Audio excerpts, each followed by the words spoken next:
Namaskara. We have Bool Smuts here. Correct. Yeah. He's presently at George, Western Cape, South Africa. So he has done his B.Sc in biological anthropology and completed his master's, that is MBChB. And also he has completed his MPhil in environmental management at UCT. So he has been a medical manager for 5 years now. And he's a director at Landmark Foundation. So basically Landmark Foundation is an NGO which support conservation and best practices in land uses.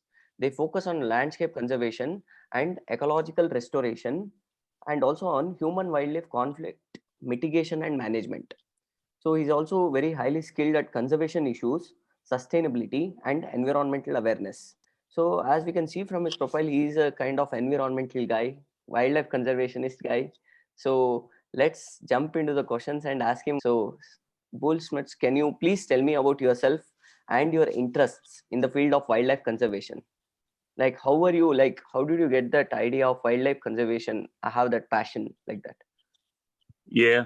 Just to slightly correct you, I originally trained as a medical doctor and practiced for about 10 years before I went and specialized in environmental health issues and subsequently biodiversity conservation issues. And 20 years ago, I was involved in starting up the Landmark Foundation, which entered into a niche in South Africa conservation, which was relatively new, and at the time there were not much focus on those issues generally in the NGO or governmental sector. So and that related to 20 years back. 20 years. So in 2000. In 2002 the effort started. So that over the last 20 years we've been involved in issues around what we call the production landscape. So about 70% of South Africa's land surface is involved with some form of livestock agriculture. And it's in that terrain in which we operate, because much of our biodiversity in this part of the world is still contained in those landscapes. And in essence, it evolved around the issues of human-wildlife conflict as it conflicted with the commercial interest of livestock production.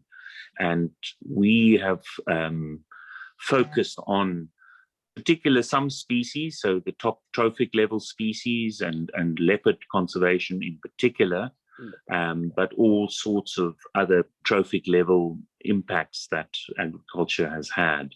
So that's how our work has focused on the last 20 years. We've looked at various aspects within that sphere. So we've tackled it in essentially in 6 major ways, and we have looked at direct action. So we get involved in any threatened species events, particularly focused around leopards, because they're the last remaining free-roaming top carnivore in our landscapes. And then we've also focused on educational efforts, environmental education, both on the adult sphere and in the school and preschool sphere. Much of our work is related to research work that we do, because we consider ourselves a science-based advocacy group with a very strong ethical focus on land users.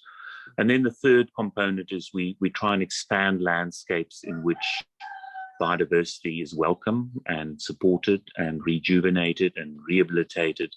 So that's the fourth aspect. The fifth aspect is we get involved in quite direct advocacy work. So we litigate, we advocate, we try and affect consumer practices.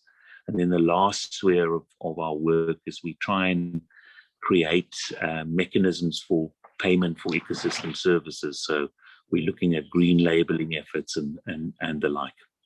So that's a sphere of our type of influence that we focus on. Okay. So actually, how did you get this interest in this field of wildlife conservation? like you have been a medical practitioner for around 10 years, right? So how this shift towards environment, sustainability?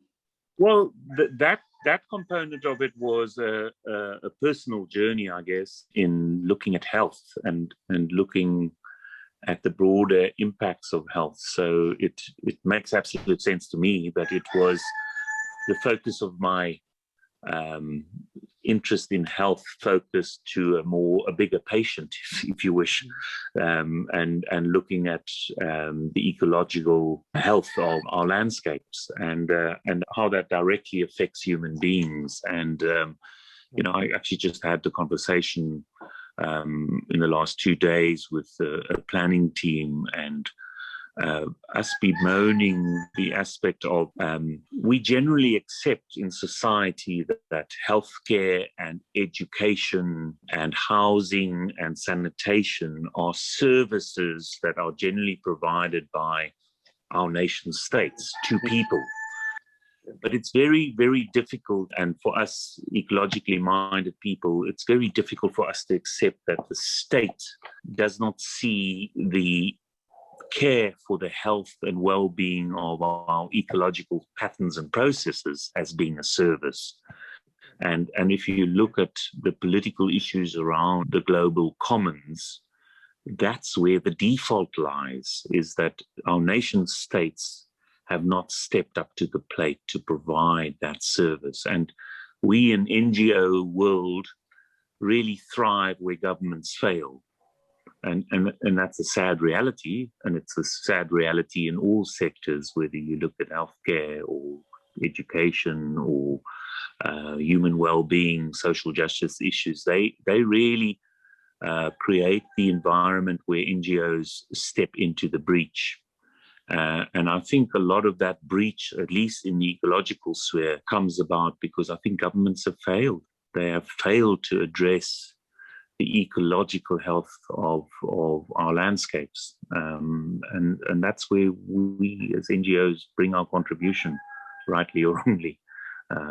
So that's really how it came about. It was a natural progression for me, my interest in healthcare and my realization that our health as a species really emanates out of the health of our ecosystems. Okay. So basically the nation states are more focused upon development rather than sustainable development. So that's what you're trying to tell, right? Yeah, absolutely. And I mean, I say it somewhat tongue-in-cheek, but I think there's a lot of truth in it. I hate the term sustainable development because it's, I always go to my audiences and I tell them that the proper explanation for sustainable development is that if there are too many elephants, we shoot the elephant. And if there are too many people, we shoot the elephant. And that, in essence, is the slippery slope of sustainable development, because I don't think, and I think it's flawed because it's flawed on those three-legged general acceptance of what sustainable development means in the social, economic, and environmental aspects that need to be balanced. They can't be balanced because the very essence of economic well-being and social well-being sits on top of the assumption that we live in an ecologically healthy environment. So I think it precedes the other two. And only when we have ecological health can we have social and economic health. And that's really what the issue is. So, yeah, I have strong feelings about this sustainable development misnomer. Okay. So, but recently in the global landscape, we have some agreements like Paris Climate Agreement and all. So, during the Trump period, he withdrew from it. Right now, they are trying to get back into this. So, do you think this Paris Climate Agreement will go to a certain extent in sustainability, or is it a kind of sham? Yeah, I think it's, as the nature of those things are, it's both complex, many factors involved, and it's both that and complicated. So I think it's perhaps the best we could have achieved in a situation where you have to appease 200 nation states. And is it adequate?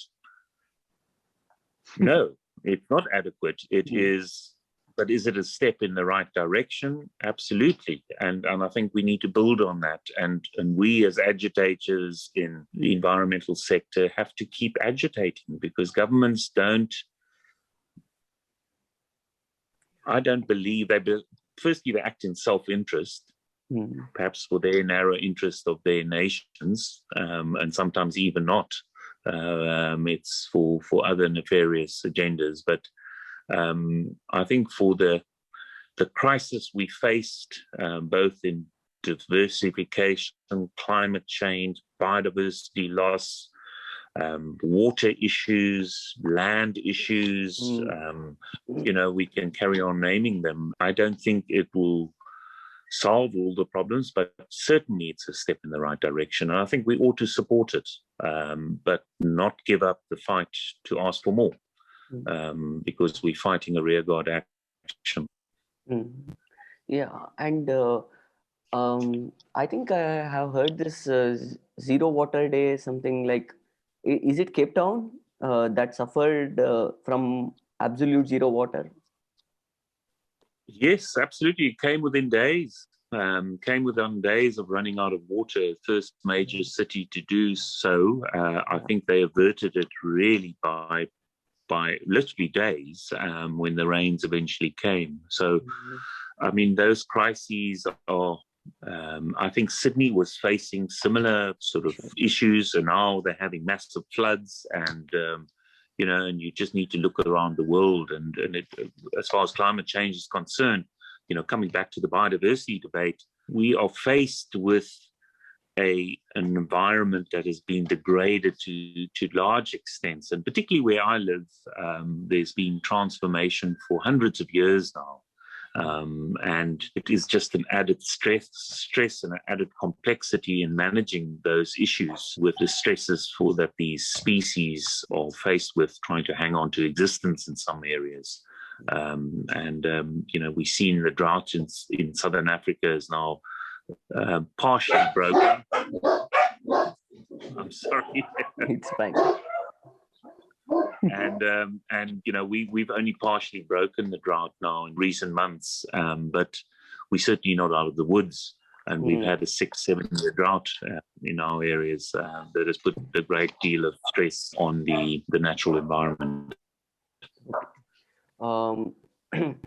Actually, which part of Africa are you currently working on? We focus mainly on the southern part of South Africa. So it's the provinces of the eastern, western and northern Capes. That's where our practical work takes place. Obviously, our advocacy work goes a bit wider, generally across South Africa. But we also like to create platforms of discussion on sustainable land management in the Southern Africa region. Okay. Okay. So, what do you think about greenification of these deserts? Do you think is it ecologically sustainable? Should we do it? Like, should we convert all the deserts of the world into some green forest area? It's not an easy thing to answer, but all I can say is the arid zone needs to have a more considered approach to the impacts that humans have caused. And certainly we very much involved in ecological regenerative actions within the livestock industry. So we have looked at grazing regimes that supports ecological regeneration. We've looked at wildlife-friendly farming methods that supports ecological resilience.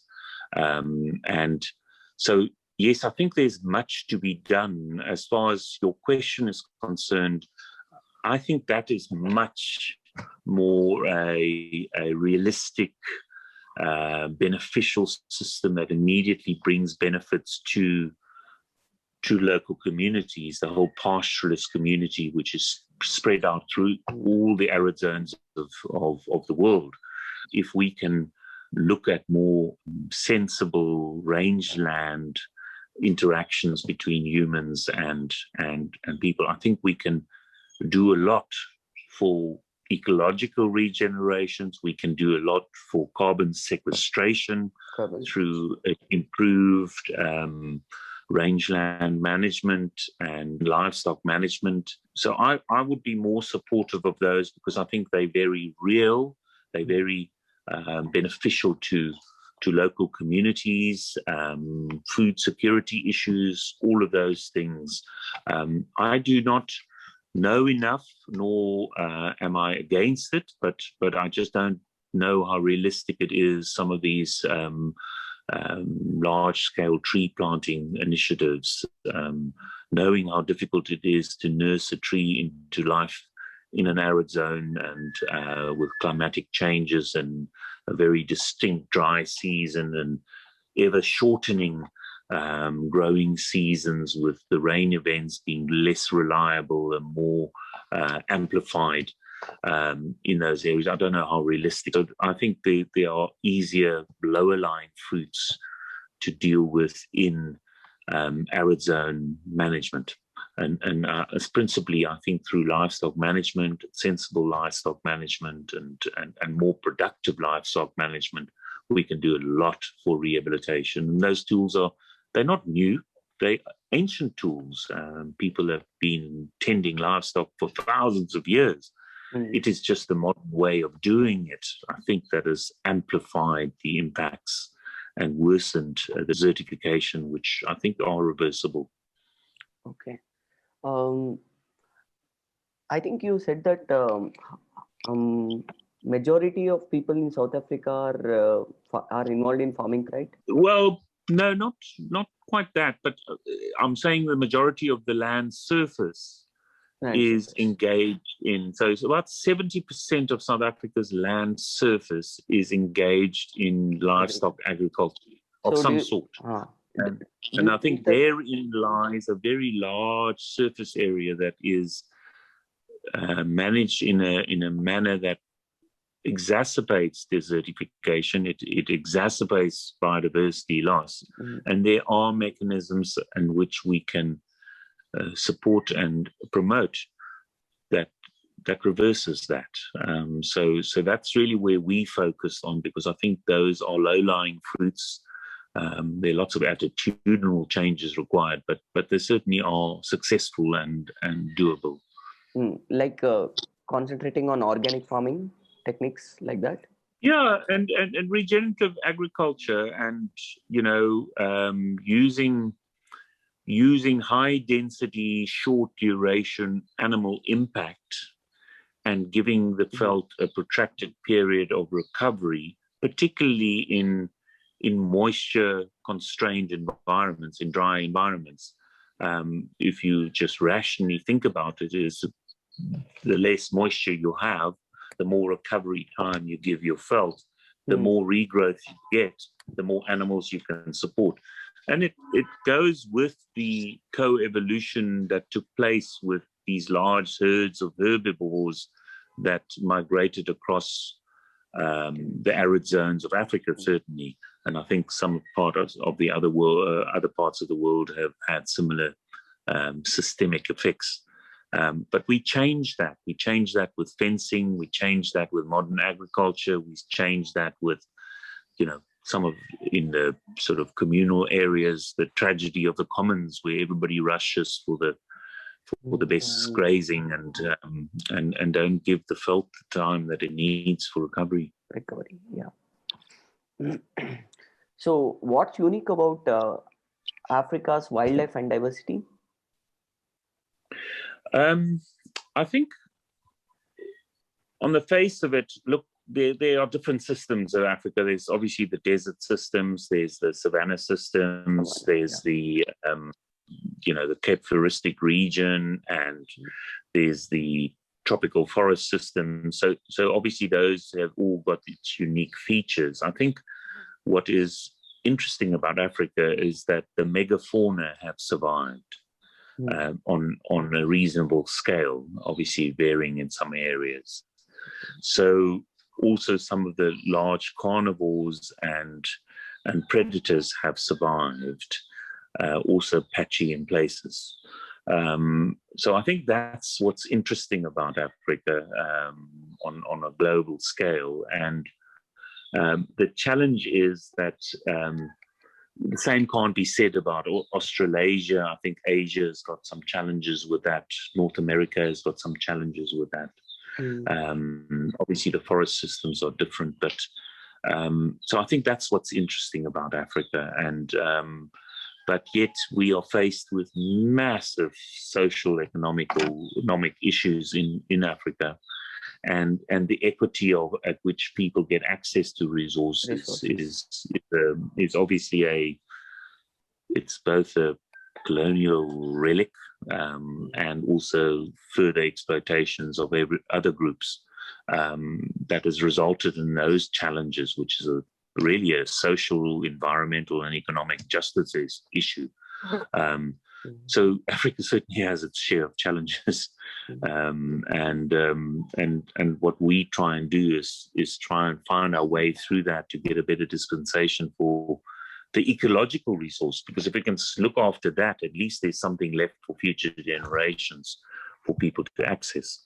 So yeah, so that I think is what the issues that we're dealing with. So do you think there are any mining related environment issues in South Africa? Oh, massive.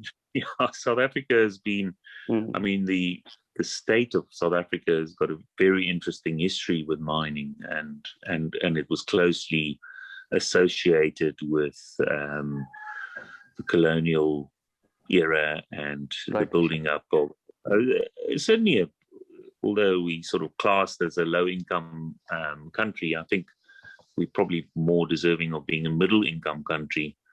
And it was largely built in the early years, certainly on the mining industry. But the, you know, I actually see mining in a slightly different sense. I think we're busy mining our biodiversity across the world, and South Africa is no different. And you know, the whole hunting debate and the wildlife farming debate is all about people appropriating biodiversity assets and commoditizing them. It's no different to a mineral under the ground or even water, which is you know, an issue that is becoming increasingly of interest. So I think when you talk about mining, it certainly involves a discussion around natural assets, be they inanimate or animate or botanical, whereby individual persons acquire a stake in that and an ownership in it. And how does that usually happen? In South Africa, it's interesting, if you're looking at the land debate, the assets were portioned out during colonial era, and often the ownership of a natural asset went with the ownership of land. In north of us, there's not the culture of land ownership to the extent that it is, or private land ownership to the extent that it is in South Africa. It's generally owned by the state and portioned out in the form of long leases and mineral rights or hunting rights or harvesting rights, you know, and it's, I think we're a little confused, we're a little schizoid in the way that we apply our biodiversity legislation in South Africa, certainly, to the ownership of natural assets or living assets. And I don't think we've sorted that out. And part of what we do as an NGO, we challenge those issues in the courts because we got fairly decent legislation. It's the implementation of those legislations that is often unaccountable. And we challenge that because we believe that that's part of our role to play. So what is the state of hunting and poaching in South Africa? Yeah. Well, look, I think those are two sides of the same coin. You're talking about trophy hunting or leisure hunting, and you talk about poaching, which is essentially either for commercial to eat, or it is for the commoditized asset, a horn or a tusk or whatever it is. I see those two issues in the same light because it is an appropriation of a public good asset, a commons asset that apportions to an individual. The one they say is legal, and the other one they say is illegal. The net effect is the animal is dead, and they say the legal ones they can control, and they can apportion some of the cash that passes hands back into conservation. And there is truth in some of that. There certainly is. So the hunting farms have increased, providing more natural habitat. There are other problems with it. The fencing has provided ample evidence of the negative impacts on biodiversity by the restriction of the movement of animals. The disproportionate hunting out of big-horned animals or males that are in the prime of their lives has social impacts to those species. And of course, there is just the reprehensible behaviors of large portions of the hunting community that also is famous now. So yes, hunting is a big industry in South Africa, very strong lobby groups. It has certainly at best a mixed record of its beneficial impact on conservation. And then, of course, poaching is the greedy man's form of hunting. There's lots of debates around the ethical issues around hunting, and I'm certainly on the side of questioning the ethics of that, the thrill-seeking hunting and bighorn hunting. And I also question how much of those benefits actually flow back to conservation. So there are areas in Africa where it is well managed, but still it doesn't get you away from the thrill-seeking hunting and the questionable ethics around that. Poaching is a massive problem, and in fact it is by creating a trade and a commodification of certain products, be it rhino horn or tusks of elephants or pangolin scales, be that through trophy hunting or be that through poaching, that provides the market. And that leads to the issue that we face with. And certainly we think that it's important to actually provide benefits to people. But it comes into my discussion earlier on around, what obligation has the state got to provide certain services? No one questions the state's obligation to provide healthcare services, educational services, housing, sanitation services. Why is there not the same demand that the state provides the service of ecological functions and its restoration, persistence, and implementation? And I think the problem we face with across the world is the lack of that service across the nations. And you just have to look at every nation's issues, and it comes back to the same thing. There's not been a recognition about the service that the ecological patterns and processes give us. Okay. So, do you wish to tell about any other issue?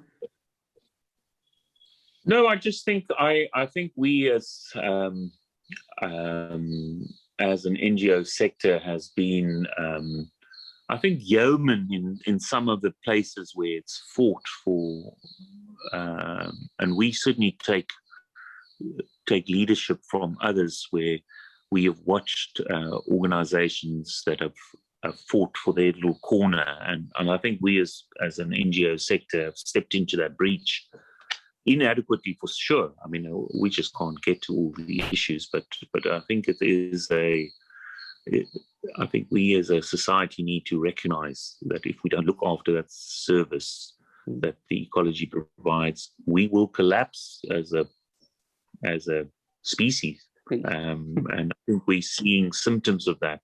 And I think that's where we as a agitator group need to start working together better in calling for that service from nation states. Since you actually mentioned about the species, I have this question. Do you actually think that like there are some plant species which can actually adapt to a slightly higher temperature? So is it possible that humans can also adapt to slightly higher temperatures? We shall see. So we're well on our way to testing that.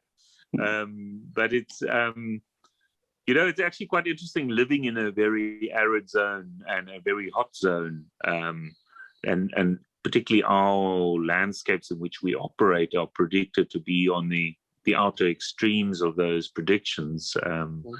It is troubling, when you're actually experiencing a drought as we have done in the last six or 7 years, you start living with the angst of, is this just a cycle or is this for real? And it messes with your head. And we've certainly experienced that in the last 6 years. So whether it's possible, I mean, I went through running a very large commercial agricultural operation. And those existential questions become extremely real on a day-to-day basis. And you living through a supposedly growing season without moisture, and you think, can we survive another year? And that question repeats with you for 5 years, and each year it becomes a little harder. So I can't answer that question for you, but just to say that I've experienced it in the last 5 years, and I'm still hopeful it was only a cycle and not the real thing that has finally got to tipping point. And certainly if it persists for longer periods of time, we won't survive. Actually, at least initially, and I guess sort of existence issues then come up thereafter. Yeah. So it's basically terribly traumatic. Yeah. It is. It's uncertain, and it's the uncertainty that eats at. We're the only species, I think, that lives in hope, and hope is important for the human species, because if you lose hope, you become despondent and you become useless. So if only for that issue, it is a very real thing for people living, particularly on these arid zones that are dependent on very short rejuvenation periods where moisture is a critical component. So thank you, Bool Smuts, for being with us here.